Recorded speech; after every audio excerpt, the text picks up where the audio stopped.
빡빡한 현실에 삶이 매우 힘들어지는데 지금 나라 꼴이 비정상인 것 같습니다. 대통령 부부는 해외 순방 간다고 싸돌아다니고 저기 국방 한계선에서는 괜히 건드려 가지고 없는 이제 평화도 없는 긴장도 자극해 가지고 만들고 있고 일부러 이러는 거죠. 일부러 지금 대통령 지지율이 엉망이다 보니까 이제 별짓거리 다 해가지고 계속 찔러대고 권력 유지하려고 지랄 발광하고 있는 겁니다. 이런 상황에서도요, 사람들은 점점 이제 더 힘들어하고 더 어려워지는 거죠. 우리네 현실, 우리네 일상은 생각보다 많이 잔혹합니다. 사람들이 가족들을 데리고 죽어야 되나 말아야 되나, 오늘은 버틸 수 있냐, 이렇게 매일같이 얘기하고 있는 매우 살벌한 현상이 지금이다라는 겁니다. 지금 수백만 명이 몰락할 예정입니다. 자산시장이 붕괴되고 이 세금이 부족해가지고 서민들에게 세금을 더 뜯어야 되는 그런 말이 안 되는 상황들이 지금 벌어지고 있는 겁니다. 이런 상황에서 점점 힘들고 죽겠다 싶으니까 뭐라 그럽니까? 나만 살면 된다. 다른 사람들 모르겠다. 뭐 이러면서 계속 이제 이기적으로 변해가는 사람들이 늘어나고 있습니다. 갚지 못한 대출은 계속 늘어나고 있고요. 참 쉽지 않죠. 월급 300만원, 400만원 받는 사람들이 연끌해 가지고 빚을 4억, 5억을 졌어요. 그래서 오늘 죽을 때까지 갚을 수 있을까요? 못 갚습니다. 월급 3, 400만원 받는 게 월급 500, 600으로 한 200, 300만원 늘어나면 갚을 수 있을까요? 못 갚습니다. 애시당초 그들은 갚을 생각이 없습니다. 안 갚고 지고 있다가 더 비싼 가격에 다른 누군가에게 떠넘긴다라는 생각을 하고 이때까지 살아왔을 겁니다. 그렇게 부자가 되겠다라고 헛소리 해대면서 살아왔던 거죠. 근데 대부분의 그들은 어떻게 됩니까? 결말이 감당 못할 빚을 안고 쓰러집니다. 심한 경우에는 일가족 자살로 이어지는 게 다반사이고요. 불편하지만 이게 현실입니다. 앞으로 어떻게 살아가겠습니까? 건금절약하고 현금 보유하고 착실하게 살아가려고 사람들 말고는 답이 없습니다. 감당 못할 대출 금액 때문에 참 원리금을 한 달에 300, 400 받고 어떻게 400 갚으면서 어떻게 살까요? 못 삽니다. 부채 때문에 밑바닥으로 떨어지면요. 끝장이죠, 끝장.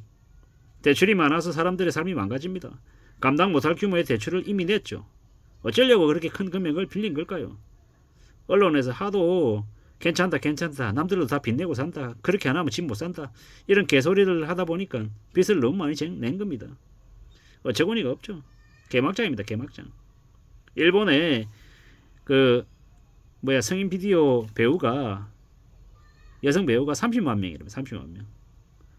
근데 수요보다 공급이 너무 많으니까 한때 출연료가 한 번에 1,000만 원이 된 게 지금 50만 원, 100만 원까지 줄었대요. 왜겠습니까? 경제 불행 때문인 거죠. 일본 얘기를 한 거지만 앞으로 시간이 지나면 어떻게 되겠습니까? 한국 이야기가 될 거예요. 한국 이야기가. 뭐 이제 돈이 없으니까 그런 것들을 이제 마련하겠다고 몸도 팔고 정신도 팔고 뭐 모든 걸 갖고 있는 걸 다 파는 시대가 이제 열릴 거다라고 보면 맞죠.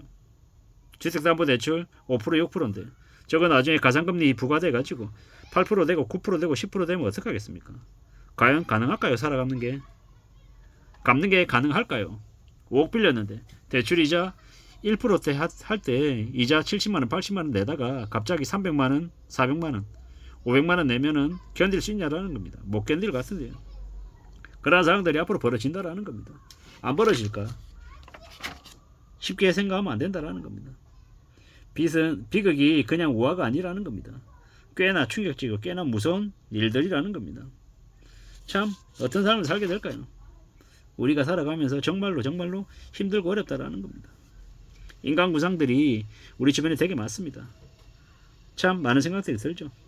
암담한 현실을 있는 그대로 보여주는 이제 무수히 많은 소설 작품들 읽으면서 현실을 빗대고 현실을 통해서 현실보다는 그래도 좀 순화되어 있는 그들의 이야기를 통해서 우리는 교훈을 얻어야 되는 거죠. 무슨 일이든 마음 단단히 먹어야 된다라는 거. 그리고 함부로 욕심부려서는 안 된다라는 거죠. 참 무서운 얘기입니다. 나의 처지, 나의 상황, 내 처지에서 내가 어떻게 살지 잘 궁리를 해야죠. 참 무서운 생각들이 많이 듭니다. 지금은요, 현금만 갖고 있으면 살아남는 시대입니다. 빚지지 않으면 그래도 버틸 수 있는 시대라는 겁니다. 앞으로 거품이 꺼지는데 3년, 4년 그 이상이 걸릴 수도 있습니다. 연끌족들은 끝이고요. 정말로 빚지면요, 사람의 마지막 살 한 점까지 뜯어먹으려고 주변에서 달라붙습니다. 돈과 명예가 성공이 아닙니다. 적당히 일하고 자기 시간을 갖고 살아가는 게 제대로 된 성공이다라고 이야기하고 싶습니다. 상식을 가지고 살아야 되고 선량한 마음을 먹어야 되고요. 앞으로 24년, 25년, 26년 금리가 계속 올라갈 겁니다. 지난 수십 년간 없었던 경기 침체가 지금 오는 겁니다. 긴축이 오래 갈 겁니다. 지금은 오일 쇼크 때하고 상황이 비슷하답니다. 경기 침체가 길어지고요. 이제 전 세계 이제 후퇴가 이제 있는 거죠. 글로벌 리세션이 계속 있는 겁니다. 앞으로 어떻게 되겠습니까? 참 많은 생각들이 듭니다. 우리는요 매일매일 이 전쟁터와 같은 현실을 살아갑니다. 어떻게 살아야 버티겠습니까? 함부로 자랑하지 말고 과시하지 않고 자기 분수에 맞게끔 견제관념을 가져야 되겠습니다. 우리가 어떤 위기를 맞을지 모르기 때문에 더 낮은 자세로 지내야 됩니다. 정글과 같은 세상에 살고 있습니다. 난파선에서 살아남겠다고 버티고 있는데 폭풍이 지나가고 나면 나중에는요 서로 잡아먹고 서로 살겠다고 아비규환을 이제 벌리겠죠. 살아가는 게 너무 힘들면 가족들도 원수가 된답니다. 광기와 선동과 욕망이 사람들을 무너뜨린다고 합니다. 신중하고 조심히 지내야 됩니다. 그게 가장 필요한 모습이다라는 겁니다.